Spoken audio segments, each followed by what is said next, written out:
Welcome to Empower Your English. This is another one of our grammar videos.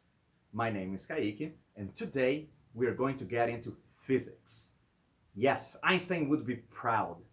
In this video, everything is relative. I am, of course, talking about relative clauses. But what is this? In short, they are sentences that inform a characteristic of a thing, a person, a place, or even a moment in time. Sometimes this characteristic is defining, meaning it helps define what this something is. Sometimes this is a characteristic that is just for decoration. It doesn't define what this something is. When this happens, it's called by the very creative name, non-defining. Well, let me explain it better. Imagine this conversation. Hey, can you lend me a pencil? Sure, you can get a blue one. Well, it is safe to assume that I have more than one pencil. And it's also highly likely that the pencils that I have are assorted in different colors. Can the person get any of my pencils? No, just the blue one. So in this conversation, blue is defining the pencil he can get. Now imagine this conversation. Hey, do you have a car? Yes, and my car is blue. Well, how many cars do I have? In this conversation, it's safe to assume it's just one. So the information that my car is blue is not defining my car in this sentence. There's nothing to define, I only have one car. So these defining and non-defining characteristics can be expanded into sentences making the relative clauses. Look, that's the actor who made many movies. Who made many movies is defining the actor. Tom Hanks, who made many movies, is coming to Brazil next week. Well, we don't need the sentence who made many movies to define Tom Hanks. This sentence is not about that, but I decided to put this extra information for decoration. Of course, we're talking about Tom Hanks. He has made many movies. Notice when you see the sentences written that we use commas in non-defining clauses. As the information is extra just for decoration, the commas inform us that we can take this sentence out of the text and it will still make sense. Tom Hanks is coming to Brazil next week. Didn't change anything. Okay, but why do I need to memorize this? Isn't it obvious in the context if a sentence is defining or non-defining? Why do we need to know about the commas? Well, yeah, when we are speaking, our intonation may make it easier to understand. But written language has no intonation. So look at these sentences now on your screen. My brother, who lives in Germany, has a Mercedes. My brother who lives in Germany has a Mercedes. So how many brothers do I have in the first sentence? Just one. How many brothers do I have in the second sentence? More than one. But just the one who lives in Germany has a Mercedes. When I use the commas in the first sentence, I indicated that the information was extra. I only had one brother, and this brother both lived in Germany and had a Mercedes. When I decided not to use the commas in the second sentence, I indicated that information was necessary to define which brother was talking about. Oh, the one who lives in Germany, not the one who lives in Korea or something. So if you need to practice more of this, you can take a look at some exercise sheets. Or if you're already a student of our course, you can access a number online for some extra practice in identifying if the clauses are defining or non-defining. Now, as we are talking about relative clauses, it's crucial that we mention the relative pronouns. Relative pronouns are the words that usually begin the relative clause to indicate what or who we are talking about. For example, if we're talking about a person, we use who. If you're talking about a thing or an animal, we use which. If you're talking about a place, where.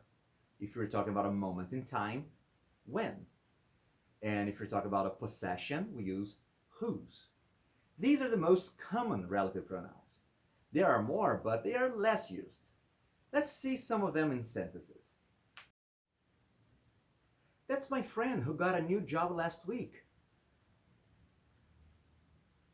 I like the table, which is made of wood and metal. Botafogo is the club where Garrincha played.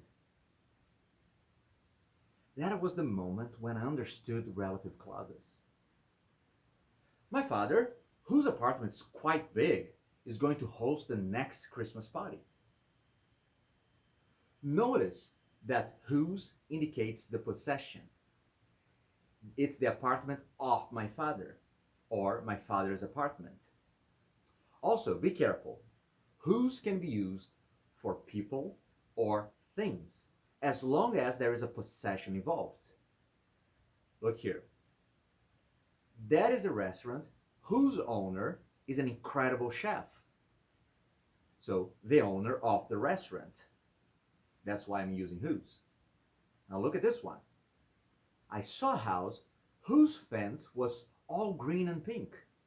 Now I'm talking about the fence of the house, or the house's fence. Two objects, and I can also use whose. Hey, wait a moment. What about that? Well, that is a very common relative pronoun, but we have to be careful. That can only be used if the relative clause is defining with no commas, and to reference people or things. In other words, that can replace who or which if the sentence is defining. That's my friend who got a new job last week. That's my friend that got a new job last week. I like the table, which is made of wood and metal. I like the table that is made of wood and metal. There is also another situation where that is optional. When the relative pronoun is not the subject of the clause. What? Well, calm down. Look here. This is the food that I ordered yesterday. This is the food I ordered yesterday. I is the subject of the clause, so I don't need that.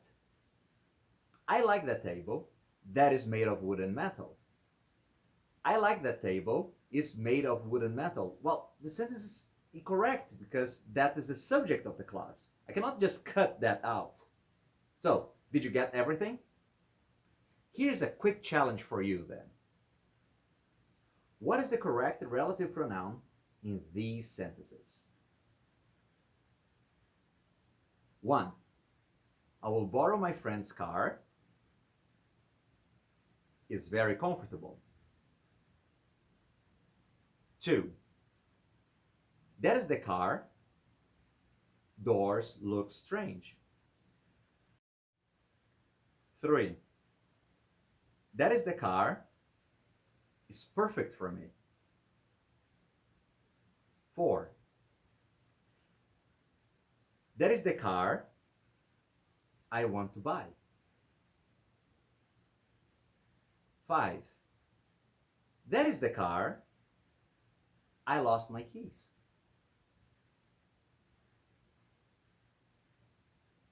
Ready? Here come the answers. 1. I'll borrow my friend's car, which is very comfortable. 2. That is the car whose doors look strange. 3. That is the car which, or that, is perfect for me. 4. That is the car I want to buy, or that is the car that I want to buy, or that is the car which I want to buy. 5. That is the car where I lost my keys. Well, notice that in these sentences, I'm always talking about a car, but depending on the context of the sentence, the car can be The owner of the door, there can be like a possession, though in this case we use whose, or it can be an object, in this case we use which or that, or it can be the place where I lost my keys, so we are using where. So be careful. Don't just memorize the relationship. We all have also to think about context. Well, that's it for this video. Thank you for watching. If you're interested in knowing more about our course, please click on the link in the description. You can also like and subscribe to our channel, where we have tons of videos and clips for all levels. See you next time, and empower your English.